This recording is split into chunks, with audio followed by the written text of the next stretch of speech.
How to find recently watched videos on Facebook. For this, go ahead and open a Facebook application first and foremost. Right here, tap on the three-line icon at the top. Then tap on the setting gear option. From this list, scroll down until you see the option of activity log. Tap on it. Right here, you will see blue bubbles. Scroll until you see the option of videos watched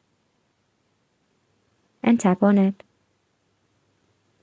Here, you will find all of the videos you have recently watched. You can filter it by using categories. If not, you can also set a date of what you are searching for. For that, again tap on Settings. Then enter the start date or end date that you remember. You can also access this in another way. Head back and tap on your profile and go to the three dot option. Tap on Activity Log. Scroll through the blue bubbles and then tap on Videos Watched. So right here, you will find all of the videos you have watched.